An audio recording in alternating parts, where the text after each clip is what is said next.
وزيك فم تبع الموجة.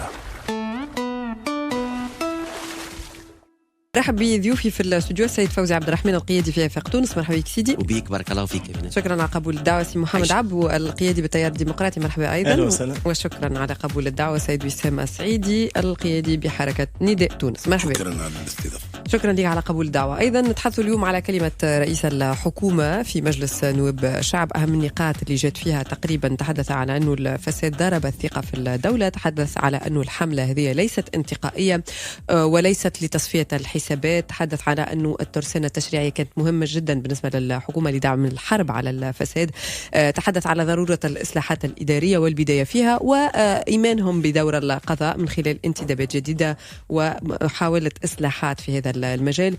نبدأ معك سي محمد عبو، قراءتك لهذه الكلمة، هل أتت باستراتيجية فعلية لمحاربة الفساد ووضوح رؤية أكثر في هذه الحرب؟ شوف، أهم شيء هو جاوبنا على أشكال معين، هو عامل حملة لمقاومة الفساد ولا هوك اليوم حكايه قال راي ماهيش حمله لمقاومه الفساد، وزاد وضح للي ما يفهمش خاطر ساعه العباره مش مفهومه عند الناس الكل. راي الحمله تقتضي معناها اجراءات معينه في مده زمنيه محدده. نحن ذاش تمنينا بالمناسبه وذاش خلاه هو يفهم، وذا المحيطين حاولوا واش عملوا تصريحات في معنى كونهم محضرين حمله العوده. نذكر الناس راي تستوجب بإجراءات سريعه وتستوجب مده زمنيه صغيره، وتنجم مش لازم تحتاج معناها المستشارين في اعلى مستوى ولا شيء، تنجم تسال اقل رئيس مركز في البلاد مازال يمكن يتخلى عنده عام ولا عامين تفسر لك معناها تعمل حمله وشو اهميه الحمله على مقاومه جريمه معينه. راهو وقت تجي تعطي معلومه وقفت سياسيين معروفين اقرب الميكرو سي محمد يعتقدوا الناس كانوا محميين الى اخره، فاجأت الناس باهي من هذا كان محمي هو يتوقف، وفما حتى نواب خافت، هذه ناكدها لك، فما نواب خافوا تصوروا كانوا باش يوصلهم التش، وخلقت حاله نتاع هلع عند الناس اللي عندها ما تخبي. اي تعرف شو سلبيات هذه كي ما توصلش الحمله؟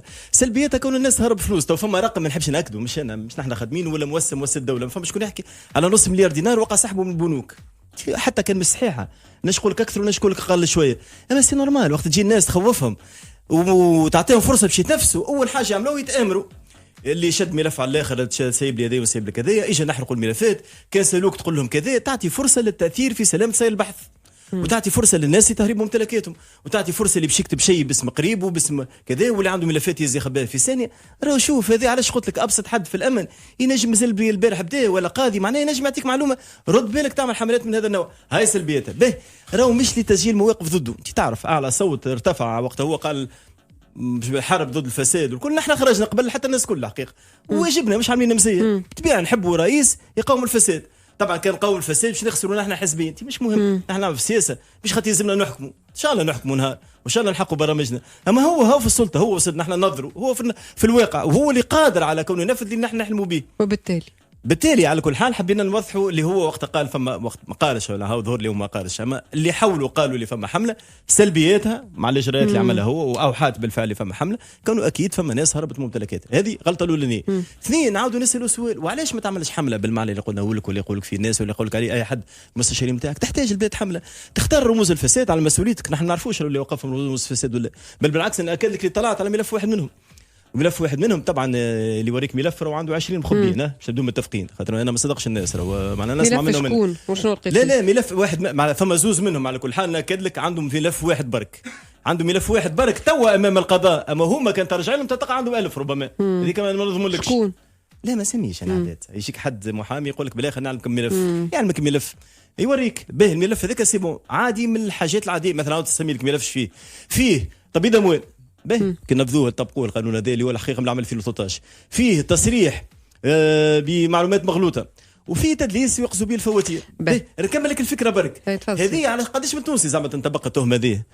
نحب نقول لك حاجه، معظم التجار سامحوني اللي يسمعوا فيه، معظم التجار اللي يعملوا في المواد الغذائيه في تونس من عهد بن علي لتوا باعتبارهم ما تغيرتش قوانين، كلهم خارج المنظومه، اللي يطبق المنظومه يلقى روحه يبيع باسعار اغلى من الاخرين، فولاو كلهم مرتكبين الجرائم هذه. به انا ما نجمش نقول له اخلاقيا وسياسيا وغيرها لا حق سيبته كما سيبت الاخرين، لا شد الناس كل، وفي الانتظار زاد اعمل اصلاحاتك وغير فواتيرك وغير سمح لي هالمعايير اللي تعمل فيها في ديوانه وراقب. وشنو واحد يجي يديك حاجه انت تعرفها بالمنطق، والمفروض ديوانه تكون عندها معلومات. خلينا من الحسابات اللي عنده، مثلا توا عنده بوم مثلا كيلو اللوز توا ب 13000 موش صحيح على سبيل المثال، خاطر حاجات قديمه معموله ربما من الثمانينات ولا غيرها.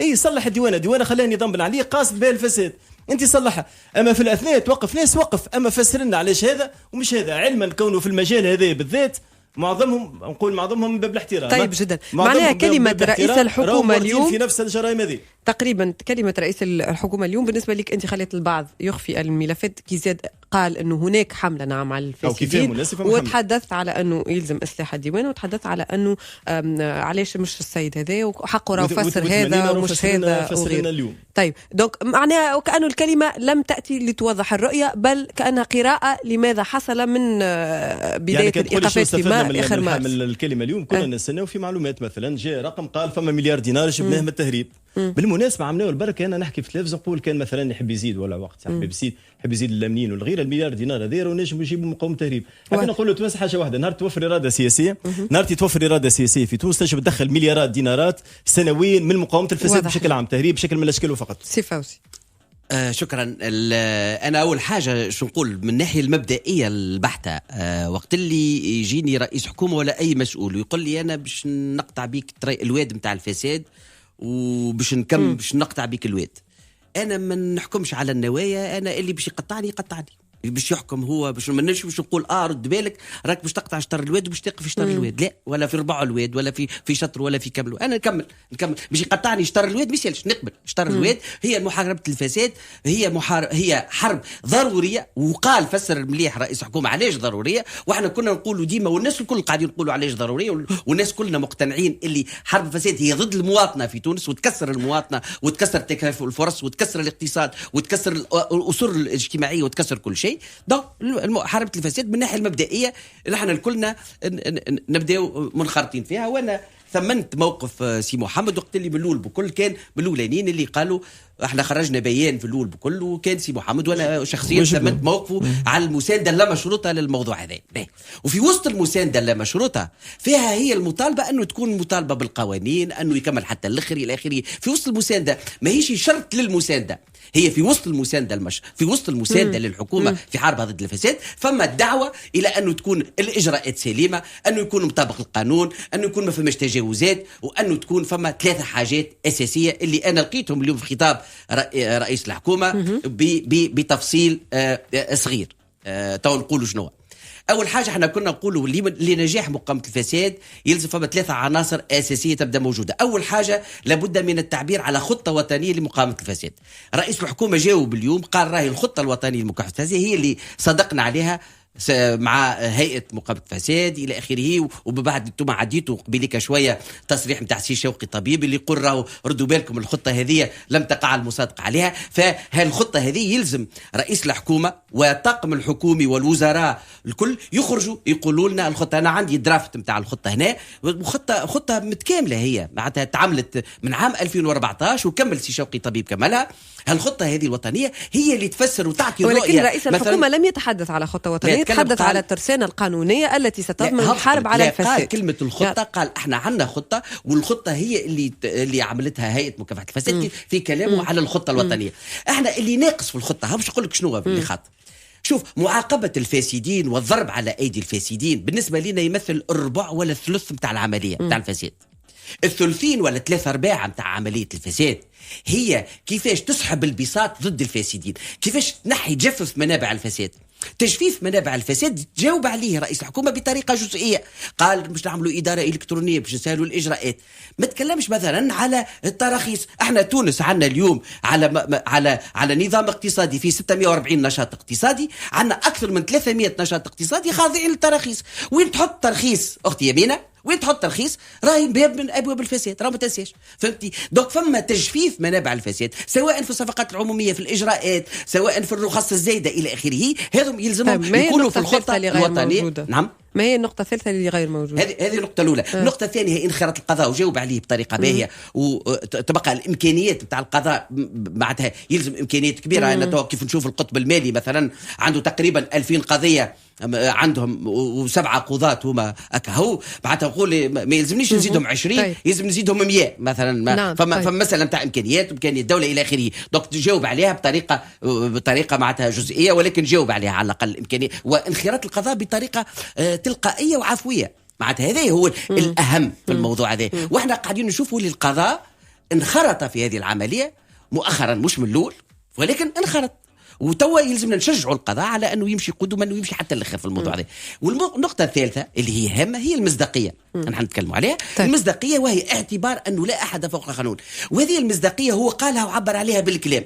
ولكن ردوا بالنا، المصداقيه ماهيش مساله كلام. ما تنجمش تقول للناس يا جماعه راني انا عندي مصداقيه، لا، انت افعالك تبين اللي انت عندك مصداقيه. هذو ثلاثه نقاط اللي لقيناهم موجودين في خطاب السيد رئيس الحكومه. واضح جدا. القيادي بحركه نداء تونس سي وسام، تعليقك. هو مع شكر، هو اليوم معنا في كلمة السيد رئيس الحكومة ثم لبس، واللبس هذا تخلق اعلاميا، لانه ما نذكروش انه لا السيد رئيس الحكومه ولا حتى واحد من الاعضاء نتاعو او المستشارين او الوزراء تحدث عن كلمه حمله. هو مصطلح اعلامي، وتعرفوا معنا قوه تاثير الاعلام في انه كي يخلق مصطلح يتحول هو الى العنوان الابرز تلك السياسه.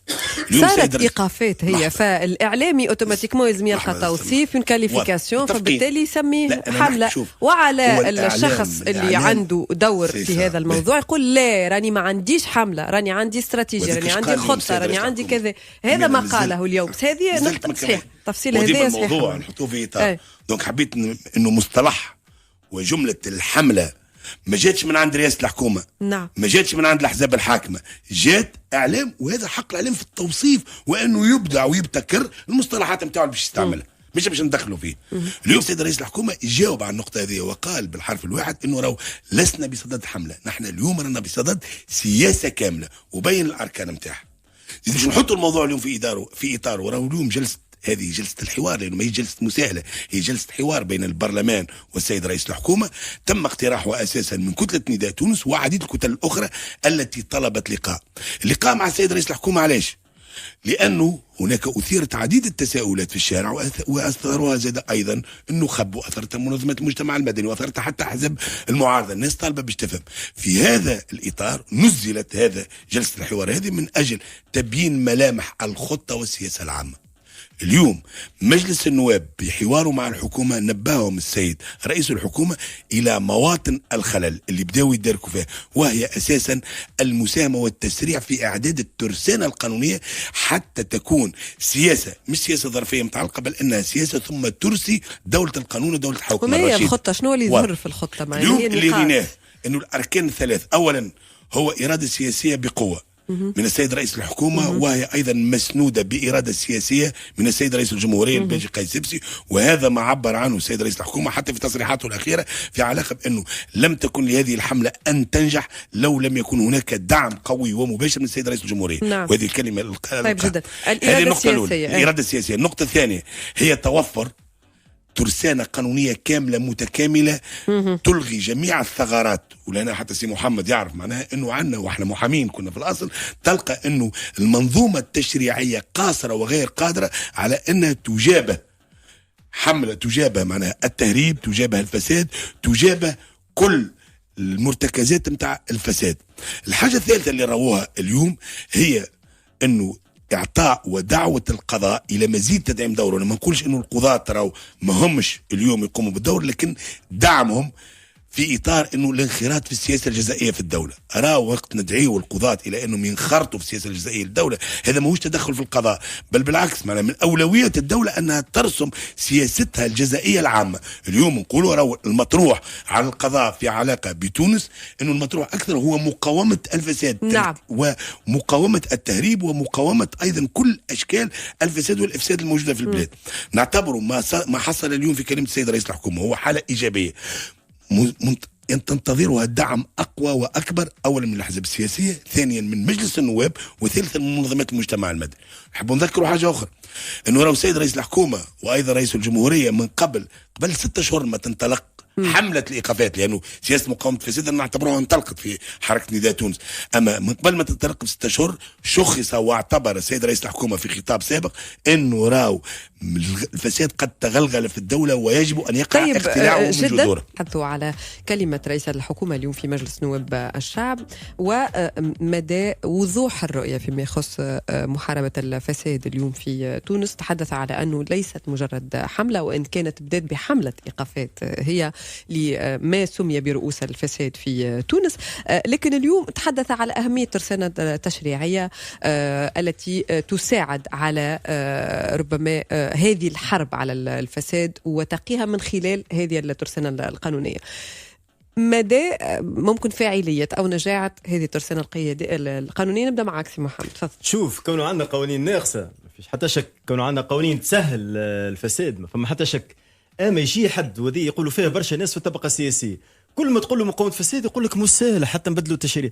انا يظهر لي هذه كاني ولات تعلات ومبررات لعدم الفعل. باهي سيدي، تعرفش كيفاش؟ هو فما قوانين اليوم حماية المبلغين. لا حتى قبلهم، خلينا نتفقوا. سيدي نعطيك نهار 14 جانفي، علاش نصعبوا فيها لبعض؟ نهار 14 جانفي فما قوانين لمقاومة الفساد. كيف؟ طبعا ماهيش كيف، حتى هو مازالت ماهيش كيف، طورنا شويه لكن مازلنا باش ندوم متفقين. اعطيك شكون عنده إرادة لتفعيلها، اعطيك قاضي مستقل وفعلا عنده سلطه ويؤمر ضبط العديد تجي في لحظه ويعطي ماموريه للخبراء في ساعه يجاوبوه، وكما توا هذا قطب قضائي معناها يلزم يتنفذ ويكونوا هاك الموظفين اللي فيه وهاك المستشارين اللي باش يخدموا مع القضاة هذوك باش يحلوا جزء كبير من المشاكل. تحسين الامكانيات الماديه، اراده سياسيه، رئيس حكومه ولا رئيس دوله عنده رغبه حقيقيه في مقاومه الفساد، حتى بتاريخ القوانين موجود نهار 14 جانفي ينجموا يقاوموا الفساد. شنو متفقين؟ قول لي هيجي نحكيو سلبيات القوانين، نحكي لك من هنا العام الجاي نحكي لك على سلبيات القوانين ونقول لك راهو فما قوانين موجوده في المجلس. رجل قانون، تعرف اللي فماش قانون باهي، فما قانون ديما القاعده القانونيه تهبط عامه مجرد انك تطرح على حاجه واحده. متفقين، الاراده السياسيه هي الاهم حاجه. مش موجوده لا شوف تو نجيك نقول لك تو خاطر يلزمنا بعد شهرين نقولوا الى هذه اللحظه غير موجوده. الاراده السياسيه وما ثماش تعال ذي لا والله ما عنديش قوانين، لا نجم تبدا بالموجود. واحنا في الاصل الديمقراطيه محامين نعرف موجود بالمنظومه القانونيه الحاليه بامكانك انك تحارب الفساد، لكن تعزيزها ايضا طبعا في اتجاه جزء مستويات، انك تخلق ساعه المنظومه اللي يكون عندها الطابع الوقائي بريفونتيف، وعندك زاد تخلق المنظومه اللي يكون عندها الطابع الكوراتيف علاجي. لازمك تكون عندك طابع وقائي وطابع علاجي.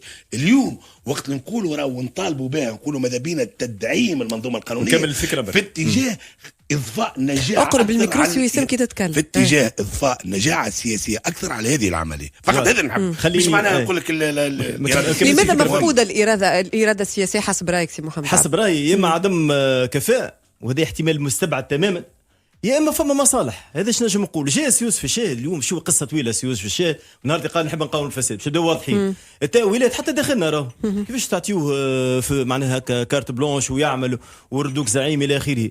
البروفيل نتاعو لا، ما قاومش قبل، ما عملش صراعات قبل، حزبه مش معروف عليه قاوم فساد، حزبه عنده شبهات تاع تمويل من هنا وهنا. الكلام هذا الكل تقال. فما قراءه اخرى تقول خليك من حزب، هو تاريخيا ما عندوش فاش تورط، على الاقل هذه. اثنين، لا تشد عليه ملف اللي عندك باش تخوفوا. ثلاثه، وهم هذا الكل الدستور كله معاه، هو توا حاليا اقوى من الباشا قال السبسي اللي واضح كانوا يسمع كلام كيف يتغش، خاطر النفسانيين يتعود على بورقيبه، يحب ياسر بورقيبه. هذه كدستورنا، رئيس حكومه اقوى من رئيس الجمهوريه. اذا لماذا غير موجوده الاراده السياسيه؟ انا نحب نعاود نقولوا له المره الالف لن وجميلك هاتي المره. اما نعاود نقول لك حاجه اخرى ما يقولوا لكش برشا ناس، راك نهار اللي تحب تكون مصلح البلاد هذه راك تنجم. راهو يكذب اللي يجي يقول لك ما تنجمش تصلح في تونس. في دول معينه ما تنجمش تصلح خاطر ينجموا حتى يقتلوك. ماهيش تونس، ما عندهم يعملوا كذابه، ما يعملوا شيء خواف الفساد. نهار تمشي تطبق القوانين راك تنجم. رئيس حكومه راه الامر معناه الامن يعتبر بوامرك، حرس كيف جيش، القضاء وقت تعيط للوكلاء العامين وتقول لهم راهو نقاو الفساد راهو يتمشوا معاك لابعد درجه. اعرف كي الساعه تبقى في حدود القانون وسايب علينا من القانون طوارئ في الموضوع هذا. محمد عبو في الاراده السياسيه، الاراده ولا علاش تحس انه غير موجوده الاراده السياسيه؟ يقول لك ايقافات وصارت ترسانه قانونيه وصارت. انت تقول لي انا هو اخطر سياسي، اخطر سامحني فاسد اليوم. نقول لك اخطر فاسد هو اللي في المسؤول، اللي هو في المسؤوليات الكبرى طبعا. مثلا القاضي كي يبدا فاسد ولا اخطر من موظف اخر. مثلا السياسي كي يبدا فاسد يبدا اخطر من الناس الكل. ضربش واحد من السياسيين، انا ما ريتش هو ضرب واحد من السياسيين على الاقل بتعليمات منه هو. انتقائيه سي فوزي تتكلم في الميكرو، عايشكم تخزروش بعضكم انتم تحكوا. جبدنا واحد من القرار من طرف معين وما جبدناش الاخرين. لا انا نقول له حسب رايي سياسي اليوم في تونس فما برشا اطراف خذيت مال منه ومنه ومنه كي ما تبقاش انا من القوانين. معناه الفساد يحكم تونس. اثنين، كي يخوفوك ما نسرع في كي يخوفوك الاطراف السياسيه وهذا عنده جماعته وهذا عنده جماعته. وقتاش تحب انا اللي نقول فيه لا تونسي يصدق حد راه عندي معلومات في هذا الجانب. اما افترض كانوا فما شكون حاول وافترض كانوا فما وجوه صفرت في مده معينه وتوا نحس فيهم مطمنين، خوفني اطمئنان محسسهم مطمئنين على الاخر. اسمع فيه معناها فاهم كونه لن يذهب بعيدا. انا نعاود نقول له ياسي يوسف الشاد اذهب الى الامام مرايب بالحق، تونس تحتاج حمله. حاجه اخرى اسهل من هذه الكل، الديوانه انا سهلنا لك حلالها كما تحب، امنيا اللي تحب انت. الديوانه وقت تحب تقاوم الفساد اللي فيها اعمل اصلاحاتك وبدل قوانينك واعمل لي كاميرا في البورت واعمل تحب هذاك الكل باش يعملوه الناس كنت تحكي فيها الحكايه هذه. اما الردع وينه؟ زوز فقط ديوانيه ومتقاعدين هذاك اش قدرت عليهم وتخرج لتونس تعطيهم على مسؤوليتي انا. قول لهم راه عندي 30 سامحني سي فوزي اللي برك نكمل تفضل. قول عندي 30 ضابط ولا كذا 35 حلتهم على الشرف. انا معلوماتي كانوا هما محالين عندهم مده المشرف وانت تحكي على 8000 عاون ديوان عوان وضباط وتحكي لي 35 فرق فقط عندهم شبهه فساد. ولا فما خلل كبير. خلينا نطلعوا بالخطاب الى المستوى اللي ربما نحطوه في اطاره العام. الفساد شكون يمس؟ الفساد يمس شرايح من المجتمع التونسي موجود، والانطباع راهو كيف نقيسوا الانطباع نتاع الفساد، خاطر الفساد ما يتقاسش on mesure la perception de la corruption. هذاك اللي تراها في ترانسبارنسي انترناسيونال سي لا بيرسيبسيون. يجيو العباد يقول لك اسكو الفساد زاد ولا ما زادش؟ الفساد في البيرسيبسيون تاع التوانسه زاد، حتى وخرنا في البيرسيبسيون الانطباع نتاعنا. ايش يمس القضاء، يمس الامن، يمس المال والاعلام والاعمال، يمس الاعلام، يمس الاداره ويمس السياسه. هذا الفساد تقريبا ايش يمس. هل انه هذا السؤال الاولاني ايش معناتها فساد؟ معناتها هل اطر هذه الكل هي فيها فساد؟ بالطبيعه احنا اليوم وقت اللي الحمله نتاع سي يوسف الشاد اللي شكون تعرض هو في حملته الاولانيه بكل، في الحمله الاولانيه بكل اللي هي بالنسبه لي قال تو اليوم ما عادش حمله، هي سياسه دوله، وهذاك شو نحبوا احنا نحبوا سياسه دوله مش حمله. لا وتحدث حتى على هدف قال الترتيب نتاع تونس في منظمه الشفافيه الدوليه 76 على 168 قال في السنوات الخمسه القادمه باش نكونوا في الثلث الاول. وردوا بالكم هالقياس هذايا هو قياس لا بيرسيبسيون سيتادير معناتها الانطباع تاع الفساد. راهو تعتبر هناك اراده سياسيه شو تولي وقت اللي تمشي تسال انت من هنا مثلا عام اخر الناس يقولوا لك اي في مقابلات تحسنا به. اول شيء دوك يمس هذم الكل. السؤال الثاني نطرحوه لبعضنا، فهل هابيد هذم الكل اسكو عدد الفاسدين اكبر ولا عدد النظافه اكبر في المجتمع التونسي؟ انا نجم نجاوب اليوم من منطلق معرفتي، وكل واحد ينجم يجاوب من منطلق معرفته، اللي نضاف اكثر بياسر من الفاسدين في تونس. سامحوني ولو انه الانطباع ساعات يعطي العكس، ولكن انطباع لانه احنا كيف تشوف راه رد بالك كيف تاخذ انت 100 كيلو تفاح وتحط فيهم تفاحه خامجه يخمج 20 كيلو. سامحني كلمه بربي هام على خاطر حاجه هامه. دونك الفاسدين قله والنظاف هما الاغلبيه. هذاك علاش 94% من الشعب التونسي من المواطنين قالوا احنا مساندين الحمله هذه. ما شنو هو الهدف نتاع حمله؟ وقتاش نربحوا الحمله تاع الفساد؟ لانه الفساد ما يتنحى في حتى دوله، لانه الطبيعه البشريه تحب الاثراء السريع وتحب استعمال السلطه وتحب هالامور هذه طبيعه بشريه راهو ما نجموش نبدلوها. وراهو ديما في المجتمع وديما في المجتمعات فما العباد اللي في النقطه الكحله كلمه هو نكمل بربي. فما اكل جماعه اللي في الزون النغار هذوكم الفاسدين، فما نويو تاع فاسدين هذوك موجودين، وفما نويو تاع ناس بيض هذوما ناس نظاف، وفما زون جريز وقت اللي الدوله تضعف الزون جريزه اللي في الوسط تكبر تولي كبيره، لانه الناس يوليوا ما مذبذبين على خاطر ترسخانه الدوله وترسخانه القوانين وثقافه عدم الافلات من العقاب. لشنو تصلح على انه الكحل يقعدوا كحل والبيض يقعدوا بيض والكحل يوليوا شويه وهذا الصوره ولا ندخل كلمة أخيرة يلزم الهدف نتاعها وقتاش نربحوا مقاومة حربنا ضد الفساد.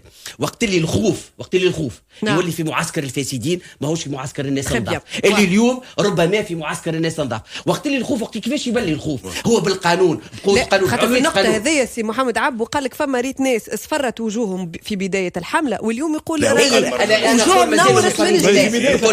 أنا لا أتفق معه تماما في الموضوع. أنا أقول الناس ما زالت خايفة، المهربين ما زالوا خايفين. فما ناس قاعده تتمس وقاعده تحس اللي هي حتى شوف عمليه اللي يتكلم عليها ما نعرفش صحيحه ولا غلطه. سي محمد اللي قال مثلا عباد جبدت فلوسها علامه من علامات الخوف هذيك. معناتها انت وقت اللي العباد تولي تخاف، وقت اللي الخوف يولي في معسكر الفاسدين نوليو ربحنا معركه الفساد. نعم تفضل. اليوم ثم حاجه مهمه في خطاب رئيس الحكومه وبعد باش تفاعل مع صديقي والاستاذ سي محمد عبد.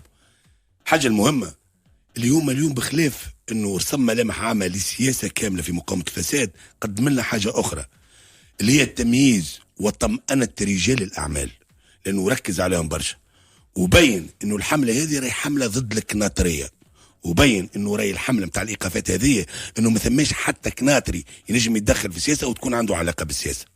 نرجعوا للخوف لانه سي محمد حكى المره الاولى على الخوف. فين وبعد فين تبوب سي شفيق الجرايه باش نفهم. لا لا لا الاسماء ما تعنينيش انا، الاسماء ما لا لا لا لا خاطر هكا كانه هو تحدث كان على الكناطريه باش نفهموا هذه الحرب. ما على عنديش الفساد. ملفاتهم انا باش نشخصهم بالواحد امين. لا كسياسي وكرجل قانون. كسياسي انا بالنسبه لي ما نتعامل. شوف احنا كحزب ما عندناش ملفات الناس وما طلبناش، وذا لانه حزب نحترم والله فهمت سؤالي سي وسام. لحظه ميساج نواصل. فهمت سؤالي انت. بارك الله امينه، ما انا عندي قدره انك تقرا الافكار، وليت هذا اسمه رجم بالغيب راه. لا بالغصب تفهم سؤالي. لا انا قاري قانون هذاك علاش نفهمك وتفهمني. وانا شويه مختص في القانون. نرجع كنت راهي نرجع. لا انا مختص برشا، ديك حبيت نتواضع. انا اقل برشا مش مشكل. نرجعوا ساعه لخاطر اما السؤال ما شوفكش عليه هو باش نجاوب يعني. طيب جدا. لانه سي محمد بكري حكى على اولا قال ساعه ثمانية سخفت، بعد قال لا راني نفترض. نعم باهي الهيبوتيز وباهي الافتراض. وثم زاد خطاب اخر قالوا سي محمد واللي هو مركزين عليه برشا من الناس، اللي هو حاله افتعال مشكله بين نداء تونس والسيد رئيس الحكومه، والحاجه الثانيه خلينا نسموا الاشياء باسماء. نعم. والحاجه الثانيه هي محاوله افتعال حاله من التنافس غير الموجوده الا في اذهان الناس بين السيد رئيس الحكومه والسيد رئيس الجمهوريه. واضح. والحاله وتقديم كانه رئيس الجمهوريه يتقلق. اللي نقولها لكم وبكل ثقه وبكل طمانينه انه السيد رئيس الجمهوريه هو من اعتبر انه الفساد هو آفة الآفات، وهو من اذن وطلب انطلاق، رغم انه الحكومه في اللحظه هذيك كانت تشتغل في صمت لمده 6 اشهر، وتتذكروا الكل كي خطبوا على الفساد والملفات ما زالت ما كملتش نتاع الناس الكل، لكن كان لازم تنطلق الحمله لانه بلغ السيل الزباء. ما عادش الاقتصاد نتاعنا. تقول لي علاش بديت مع الكناطريه؟ هو باش نرجع لك، لانه اللام فورمال وهذا الكل وصلنا له انه وصل الاقتصاد اللام فورمال يمثل 50% من الاقتصاد الوطني، وهذا في حد ذاته صحيح عنده انعكاسات ايجابيه بين قوسين على المواطنين، يرخص السلع، لكنه مدمر الاقتصاد الوطني ومدمر الميزانيه ومدمر الراس المال الوطني اللي يحب يستثمر واللي يحب ينمي لانه يدفع في الامبو اكسترا. دونك نرجع للموضوع الاصلي. السيد رئيس الحكومه لا يعتبر نفسه لا في حاله تنافس لا مع نداء تونس ولا مع السيد رئيس الجمهوريه، ايضا حتى حزب نداء تونس.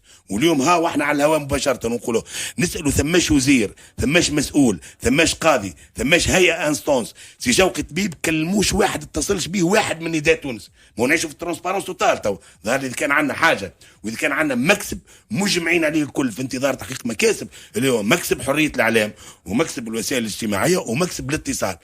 نحن في نداء تونس ما اتصلنا بحتى مسؤول لا للتغطيه على الفاسدين ولا للتدخل لحمايه الفاسدين، بل اكثر من هيك.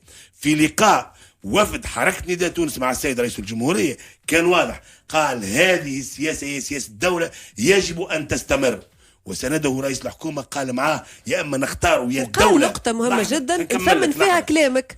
قال الكناطرية ما همش خصوم سياسيين، وكان واضح الكلام عندما وجه الفاسدين. طيب. وجه لهم منذ 6 أشهر وقال مكانهم الطبيعي في السجن.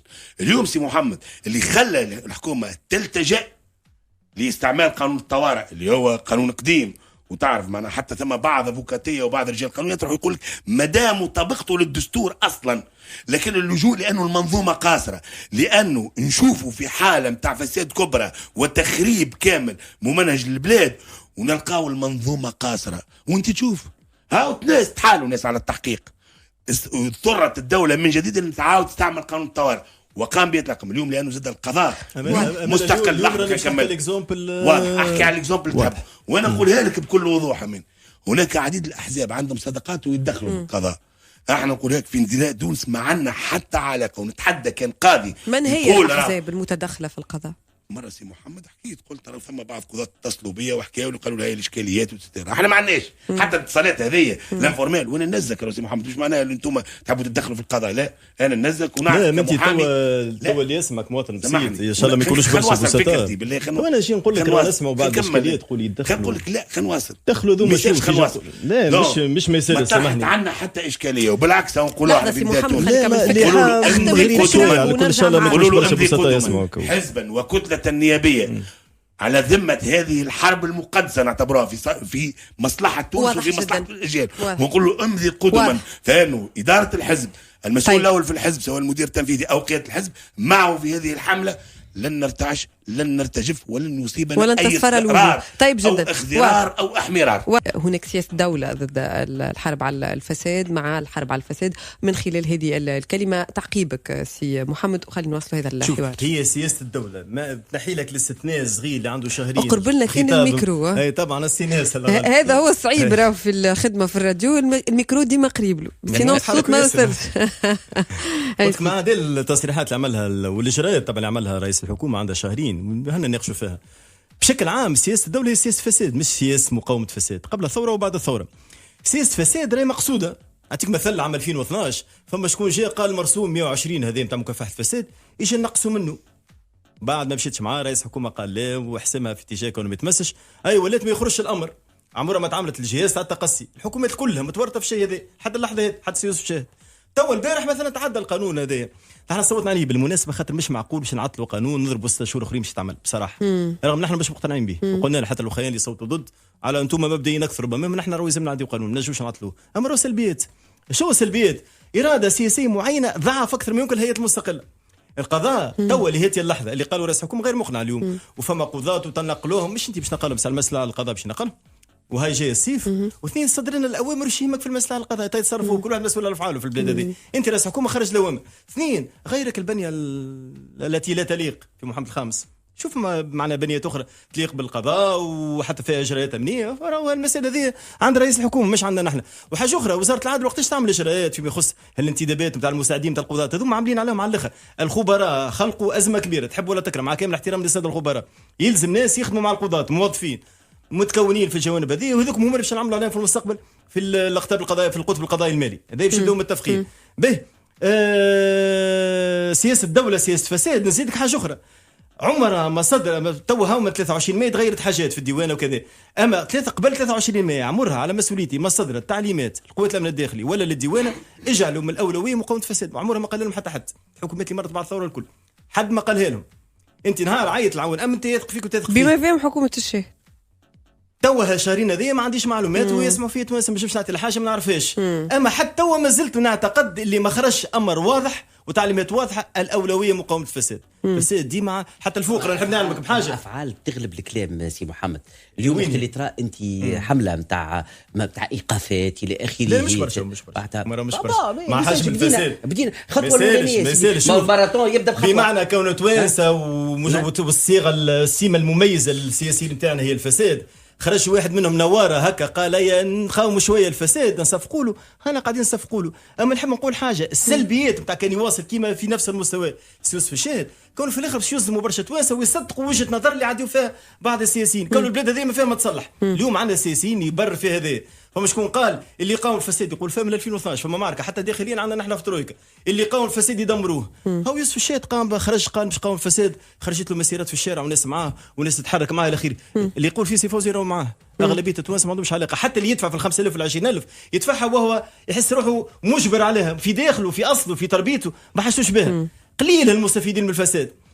حكاسي الاستاذ معناها وسام على الموضوع رجال اعمال، نحن بينا نقولوها لهم. اما راهو كلمه رجال اعمال لازمش تولي رجل اعمال معناها مقدس. حاب نقول لك حاجه زاد اللي وقفهم سي يوسف الشاهد هما كناطريه ولا مش كناطريه. او باش نقول لك حاجه ساعه باش تفاجئك يا اخي اش معناها كناطري راهو مهرب.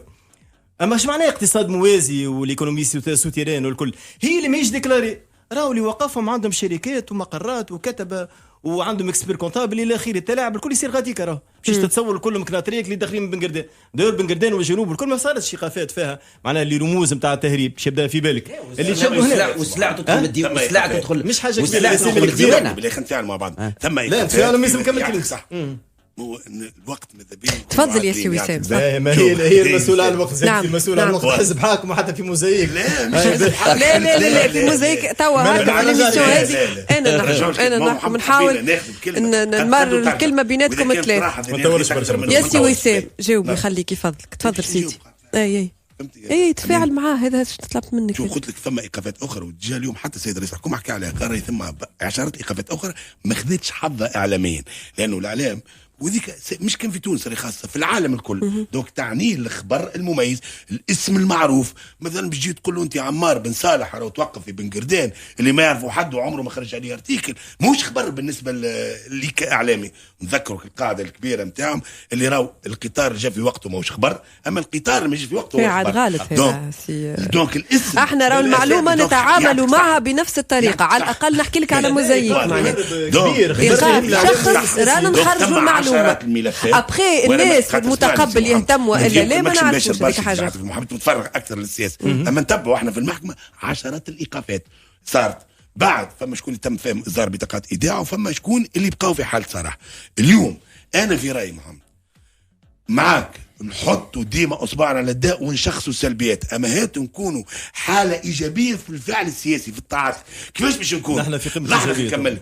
ما نجمش نكون حاله اليوم انا تاع تفاعل ايجابي وقت نجي في مجلس النواب نسمع في جلسه حوار مع الحكومه، نجي نسمع، ما نسمعش تدخل سياسي، ما نسمعش حاله تقييم سياسي، نسمع خطاب 5 دقائق في طريق توزيع الكلمه والاستراء، يقولوا نائب معناها نتاع الشعب الكل توجيه اتهامات بشكل افتراعي. لم نعمل منه رئيس الحكومه، لم نعمل منه رئيس الجمهوريه، لم نعمل منه رئيس حزب، لم نعمل منه حتى شيء. وبالتالي ايش ولد؟ هي ولد فرصه للمزايده السياسيه، للصراخ اكثر، لانه اسهل حاجه انك تسب برشا، اما انك تقدم محتوى سياسي وتقدم برنامج هذيك تولي حاجه اخرى.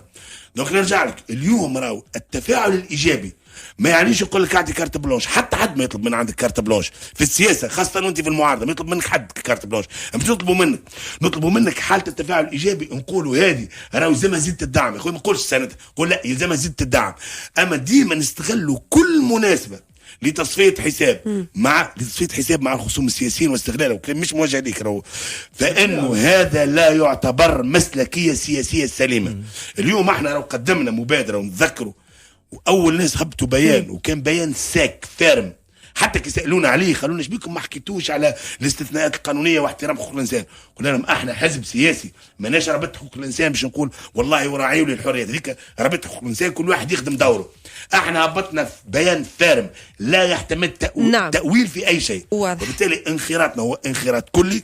علاش؟ لانه مصلحتنا اليوم راهو غدوه، حتى كي نشوفوا اليوم راهو غدوه الشعب الديمقراطيه باش يحاسبني انا وساكون انا يا اما محل العقاب او الجزاء في الانتخابات القادمه. يا سي عبد الرحمن، شوف الكلمه الام هي كلمه المصداقيه في هذه الحرب. المصداقيه وهي انه اعتبار انه لا احد فوق القانون. هذا الكلام قاله رئيس الحكومه، ولكن لابد ان يتحول الى واقع.